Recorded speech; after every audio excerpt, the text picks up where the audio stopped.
Hey everybody, welcome back to Brainiac Baseball's 1980 Detroit Tigers season replay. Today's matchup is between the Detroit Tigers and the Kansas City Royals at Royals Stadium. On the mound for Detroit is Jim Bibby, whose record is 15-7 with a 3.88 ERA.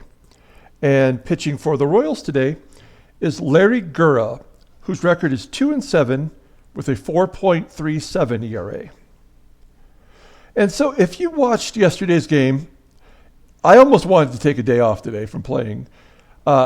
We took an early lead. We scored 3 runs early, and then Ken Phelps hit 2 grand slams in back-to-back innings. The first time I've ever seen it done on a Baseball Mogul game, and I've played thousands and thousands of games.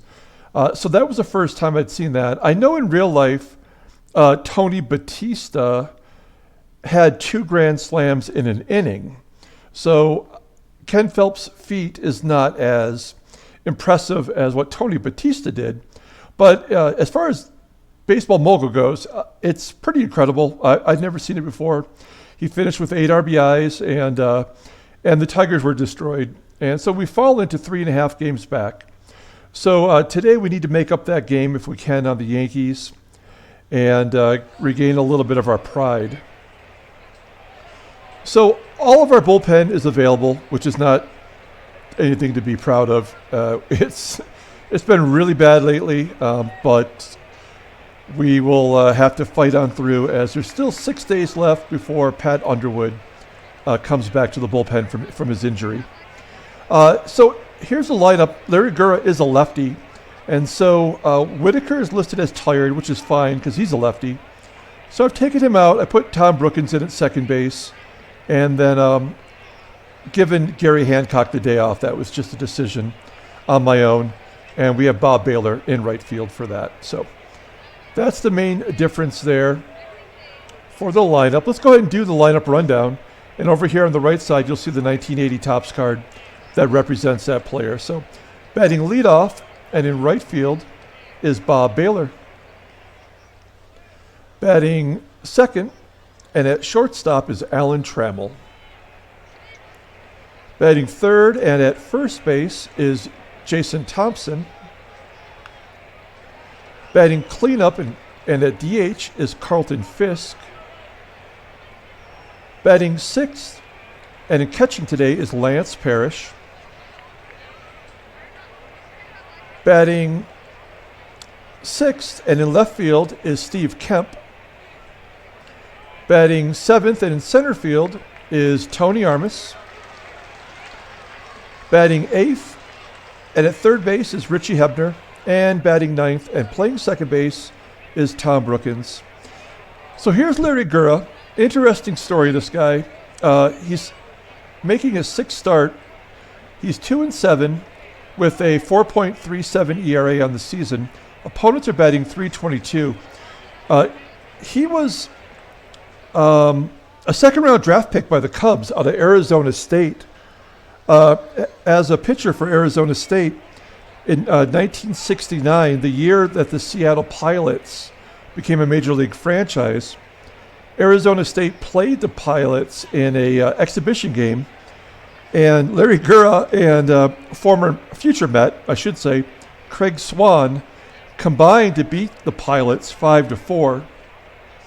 And he was actually the winningest pitcher in college baseball history when he left to be drafted by the Chicago Cubs.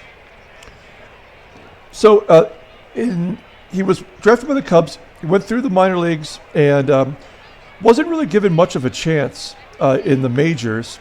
So he was traded to the Texas Rangers, and the Rangers turned around and traded him to the New York Yankees. And Gura and Billy Martin did not get along, and I won't waste too much time telling those stories, but I'll have a link in the description where you can go to Larry Gura's Sabre page. And all the stories are there about how he and Billy Martin butted heads. But essentially, Billy Martin had him on the roster in 1976, right out of spring training. And every time Martin needed a lefty, he would go to Tippy Martinez.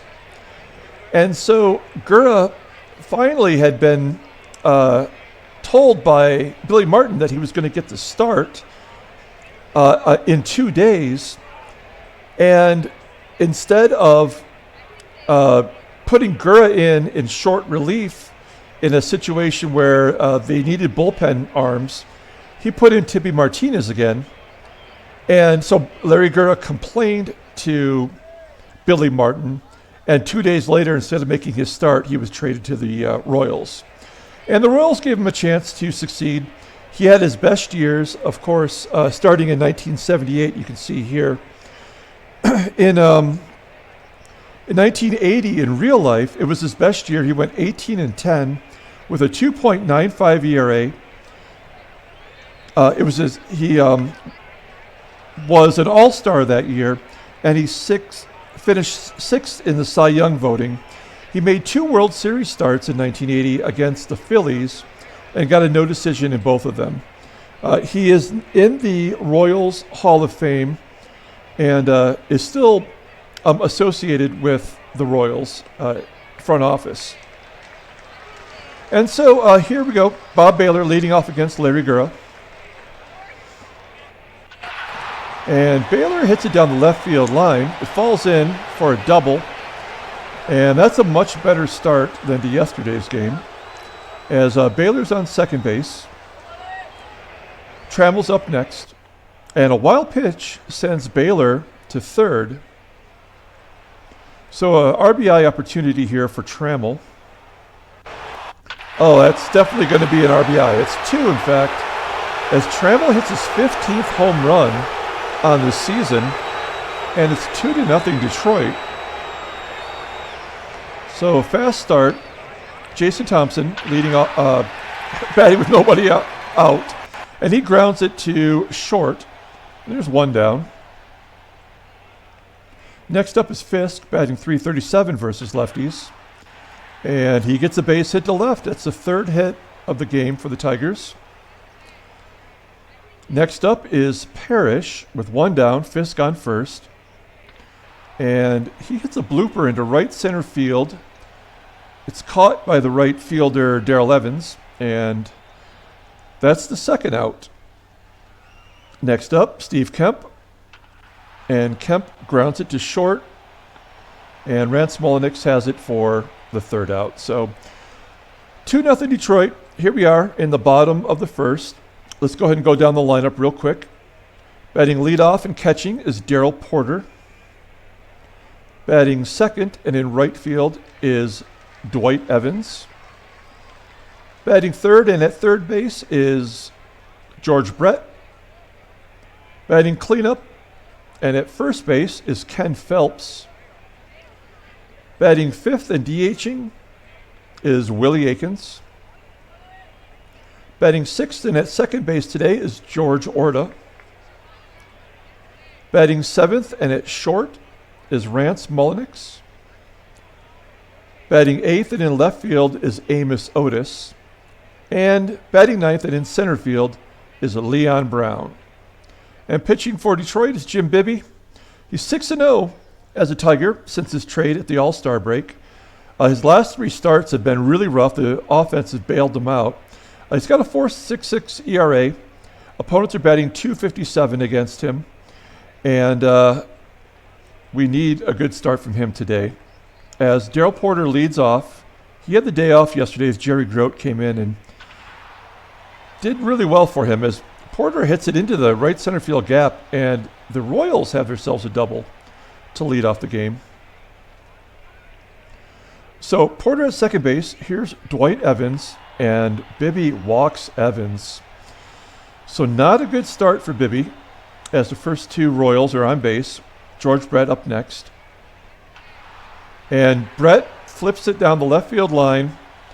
A run scores, and it's 2-1, just like that. Runner at second and third. And here's Ken Phelps, who had the 2 grand slams yesterday. and a chance to drive in some more runs. We're going to pull the infield in. Can't afford to give up another run. As Bibby hits Phelps, that must be in retaliation for the 2 grand slams yesterday. I guess get it out of your system in the first inning. As the bases are loaded and nobody's out, and slugger Willie Aikens is up. He's batting .340 versus righties. So this is not a guy you want. And Bibby walks in a run with Aikens. He has not got a batter out yet with 2 walks and 2 hits. And we're going through these lefties right here in the middle of the lineup. Here's George Orta, who played short yesterday out of position. Today he's back at his normal position, second base. And Orta grounds it to short. And we turn 2 by going home and then to first. So heads up play by Trammell. And we have 2 down now. I think I'm going to intentionally walk Mullenix to get to the righty, Amos Otis. So there's the 3rd walk of the first inning. And Amos Otis is up next, the 8th batter in the inning. Oh, no. Oh, no! Another walk! Oh, man. I really should take him out. But I guess we're going to let him try to get through the righties. And Leon Brown gets a base hit into left field. And this is the worst possible scenario. I have to take out Bibby. He cannot get anybody out. Oh, man, this is bad. We cannot afford this to happen. But we're going to bring in Schatzeder, who has been terrible lately. His ERA is up to .420. He's given up 4 runs. As he walks Darrell Porter, that's the 5th walk in the first inning. And now he's got to face the righty Dwight Evans, batting .336 versus lefties and .313 overall. And he throws a wild pitch, and that's the 6th run of the first. And honestly, I should just walk Dwight Evans to get to Brett, but at this point, it's so far gone. Oh, there he goes. Schatzeder strikes out Evans looking, and they show us some mercy as we head to the top of the second inning. The worst possible start for our pitching staff, as we can't afford to really have our bullpen get wasted as they are going to be after this game. Armas pops out to second, and Richie Hebner will walk. So we need to chip away at the 4-run lead by the Royals as Brookins gets a base hit to right field. Hebner has to stop at second, so it's first and second. We're back to the top of the lineup with Bob Baylor. Led off the game with a double. Scored a run on the Trammell home run. And here he's popping it up on the infield near the second base.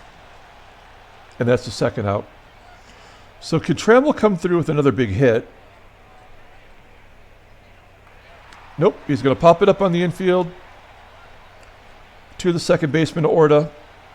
And we cannot capitalize on that opportunity. So here's George Brett leading off the bottom of the second. He's 2 for 3 against Schatzeder this year, and he hits a frozen rope to right field. It's caught by Baylor. There's 1 down. Next up is Ken Phelps, who strikes out swinging. So 2 down. Willie Aikens comes to the plate, and he strikes out swinging. So a 1-2-3 inning, which we desperately needed. We go to the top of the third. 6-2 Royals. JT leading off. Thompson grounds it to second. There's 1 down. We only had 3 hits in yesterday's game. So we've surpassed that. And a second hit for Fisk. He's 2 for 2 on the day. 1 down. Lance Parrish. And Parrish grounds it up the middle. So back-to-back singles from our catching duo. And that will bring up Steve Kemp, who's been struggling lately. Definitely a double play opportunity guy, but he's going to get a base hit that goes all the way to the wall. We got our third run on the board as Kemp gets an RBI double. Parrish has to hold at third base. And here's a chance for Armas to be a hero. He has not hit a home run since he came to Detroit. And there's a base hit to right field. We don't need a home run. We'll take that RBI single. It's 6-4 now, with Kemp having to hold at third. So this is a hit and run opportunity. First and third, Richie Hebner is at the plate, and he grounds it right to the third baseman. Kemp does score from third base at 6-5. So Armas is on second.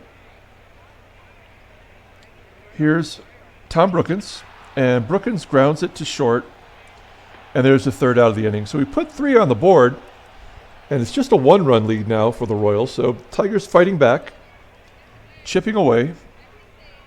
George Orta will lead off the bottom of the third, and he strikes out. That's 3 straight strikeouts for Schatzy, and 4 overall as Rance Mulliniks steps in.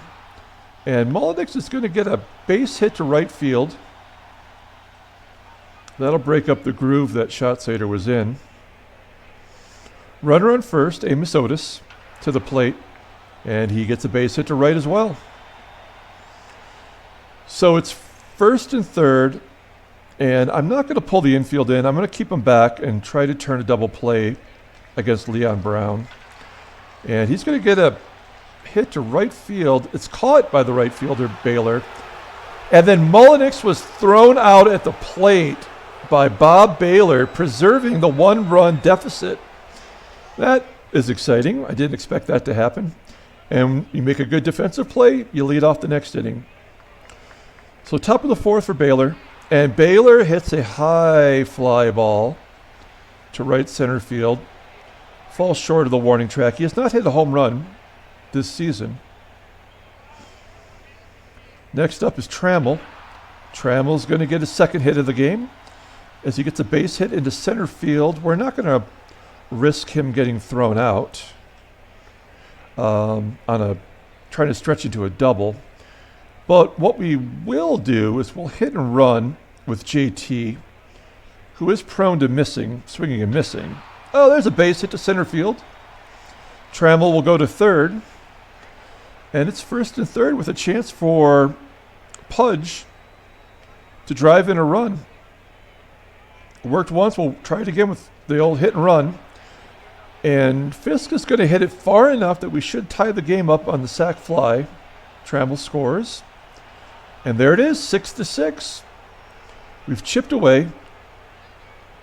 And we've evened it up as Parrish steps in against Gura. And he hits it to the opposite field, right at the warning track for the third out. So Tigers looking good, fought our way back, and now we need the bullpen to come through as Daryl Porter leads off against Schatzy. And Schatzy throws an inside fastball that Porter pulls to right field for the first out. So 1 down. Next up is Dwight Evans, and Dewey gets a base hit to right field. 1 down, Evans on first. Here's George Brett. And Brett grounds it to Thompson at first. Can he turn 2? Nope, he just gets the lead runner, Evans, at second. So 2 down. Here's yesterday's hero, Ken Phelps. And Phelps gets a base hit to center field. Brett takes third, first and third for Willie Mays Aikens, who's 1 for 3 with 2 strikeouts against Schatzeder this season. And Schatzy gets Aikens to pop it up on the infield. And Trammell makes the catch for the third out. So to the top of the fifth, Tigers hang in there as the Royals try to rally. Kemp will lead off. And Kemp pops it up to short. Mulliniks has it for the first out. Gura at 78 pitches as Tony Armas steps in. And Armis gets a base hit down the left field line. Is that a double? We'll take a double. So the go-ahead run is at second base. Chance for Hebner to get his 121 batting average up against lefties. And he does that. He gets a base hit to right field. Will Armis score? Nope. He's got a hold at third. And that's going to be it for Gura as we chase him from the game. And they're bringing in a rookie, Jeff Schattinger. Game 32 for him. He's 0-1 with a 5.11 ERA. Given up 74 hits in 56 innings pitched.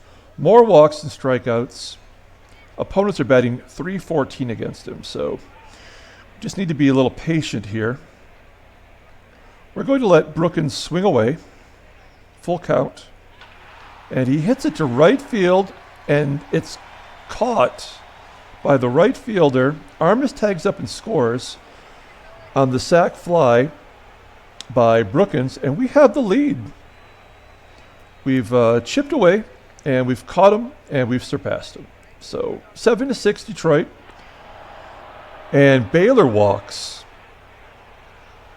So first and second for Trammell. 2 down. And Trammell hits a fly ball to center field that's caught by Brown, and that is the third out. So to the bottom of the fifth, George Orta leading off against Schatzeder. Schatzeder at 58 pitches. He's almost at his limit as he gets his 5th strikeout of George Orta, taking a 3rd strike looking. Next up is Rance Mulliniks, and he gets a hold of one to left center field, and it is caught by Armis in center. So 2 down. And now we've got some righties. So this is where we're going to pull Schatzy. And a great job by Schatzeder. I give him some props. We're going to bring in Andy Replogle, who pitched very badly yesterday, to maybe get a couple of these righties before we go back to the lefty. Amos Otis against Replogle, and he strikes him out. So we get through 5. We're in the top of the 6th. Let's go ahead and pull up the in-game stats. Every Tiger has a hit, and every Royal has a hit, except for Akins and Orta. So it's been one of those type of games. As the Tigers have 12 hits, here's JT, who's 1 for 3 today. And he flips it to left field. It falls in for a hit. And now he's 2 for 4. Next up is Carlton Fisk, who does not hit righties well. We're going to let him swing away. And he hits a blooper into left center field. But that will be caught by the center fielder for the first out. So 1 down. Here's Lance Parrish. Parrish is 1 for 3 on the day. He flies out to Brown in center field. That'll bring up Steve Kemp, 1 for 3 with a ribby. And Kemp grounds it to second, and Orta has it for the third out. So to the bottom of the 6th, Leon Brown leading off. I'm assuming his nickname was probably Downtown, but I don't know that for sure. Replogle strikes out both batters he's faced so far. And now he's got his first challenge with Darryl Porter, a lefty, batting .316. And Porter hits a high fly ball into right center field, and it's caught right at the wall by Bob Baylor. So that was close. 2 down. And this looks like a repeat of the last play, and that is caught right at the fence. So a good job by Replogle, I don't know. As we head to the top of the 7th, Schattinger is still in the game. Tony Armis leading off. Armis gets another hit. He's 3 for 4 with the single to right. Next up is Hebner. We're going to hit and run. Try to get some insurance runs going here. As Hebner grounds it to short. The only plays at first as as Armis takes second. So next up is Brookins. He's 1 for 2 with a walk today. And Brookins hits a high fly ball into left center field. And wow, it shows that it's way out there, but it didn't look like it was there. 90% chance. Armas takes third. There we go. So 2 down. Armas at third for Bob Baylor.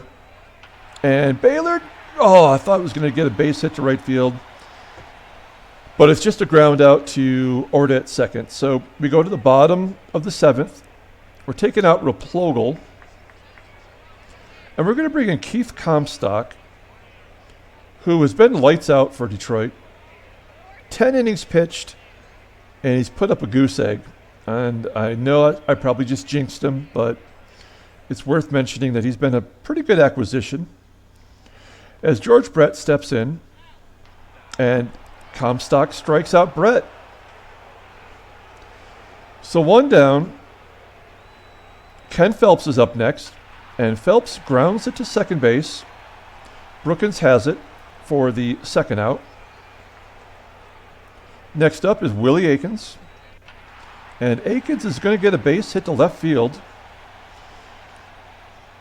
And that's the 8th hit for the Royals. With 2 down, George Orta is up next. And Orta is going to get a base hit to right field. So the Royals are mounting a rally with 2 down. Rance Mulliniks is up next. He's 2 for 6 against Comstock this season. And Mulliniks is going to hit a pop fly to left field, and Kemp has it for the 3rd out. So that's going to be it for Schrodinger, as they're bringing in Raleigh Eastwick, who I believe is their closer. Or perhaps it's Quisenberry, I'm not sure. 33rd game, he's 3-3 with a 5.06 ERA. Opponent's batting .277. He's 11 out of 16 in saves. Trammell leading off the 8th. He grounds it to first. That's the 1st out. Next up is Thompson. 2 for 4 today. And Thompson gets a base hit under George Brett's glove. And that's the 3rd hit for Thompson. 15 hits overall. Tigers are coming out of their hitting funk. As Fisk grounds it to short, and that's a double play. So we head to the bottom of the 8th. We got some righties coming up. And I'm going to do something I would not normally do. I'm going to bring in my closer to face the righties. I'm going to bring in Cappy to get the save to face the lefties. I just thought of that. So, don't judge me. Amos Otis leading off the bottom of the 8th.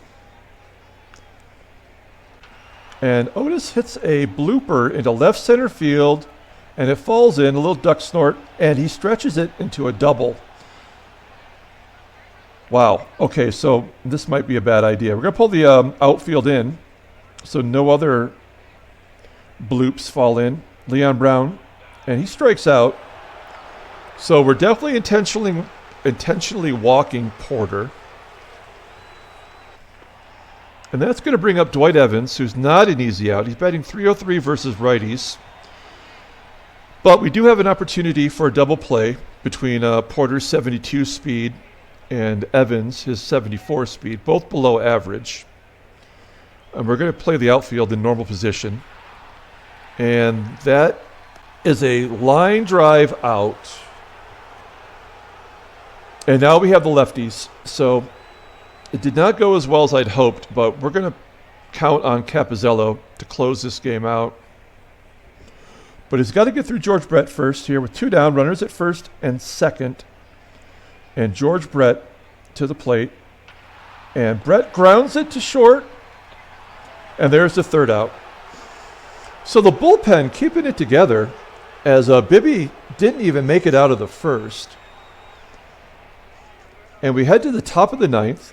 Lance Parrish leading off. Parrish grounds it to short. There's 1 down. Next up is Steve Kemp. Oh, he just jacked it into right center field. We needed that insurance run. I feel a little bit better now as Kemp gets his 15th home run of the year, tied with everybody on the team. So one down. We got a run in with Tony Armas up next. Armas has been unstoppable. He was 3 for 4, now 3 for 5 as he grounds to short. And that will leave it up to Richie Hebner. Hebner gets a base hit into left field. He's 2 for 4 today. And, yeah, okay, we're going to let Brookins swing away. I was thinking about maybe pitch hitting with Champ Summers as Hebner takes second on the Eastwick balk. So it's been a while since we've seen a balk, but we'll take it. And Brookins grounds it to second base, and that's the third out. So here we go. 9th inning. Capizzello, we're counting on them to finish this game off. Ken Phelps will lead off, and Phelps almost gets it through the infield as Brookins at second base throws him out. So one down for Willie Mays Aikens, who has a home run against Capizzello. And he grounds it to Brookins. There's 2 down. So it's up to George Orta. And Orta strikes out swinging. And that is a character building game as we give up 6 runs in the first and come back to win 8-6. Let's take a look at the transactions. Nobody hurt. Paul Splittorff, who shut us down yesterday with the 3 hits, is going to miss the rest of the season with an injury, but nothing else to get worked up over. We'll take a look at the standings real quick. We did not gain any game on the Yankees, but we did hold the pace. So we're 3.5 games back. That win was important. And let's pull up the box score. Who's the player of the game? That is a good question. I guess I have to look at the box score to figure it out. As it's taking its sweet time loading. There we go. So Thompson had 3 hits. Trammell did have the home run that got us back into the game. So we're going to give it to Trammell, although there could be multiple people that deserve it. Look at that, 2/3 of an inning. 6 earned runs, and I did intentionally walk somebody. But Schatzeder gets the win, well-deserved, 8-2 in relief, and Cappy shuts him down with the 3rd save. Gura didn't pitch much better than Bibby, 2-8 on the year. And so that's it from Royal Stadium. We're back tomorrow with the 3rd game of the series. And until then, everyone, have a good night.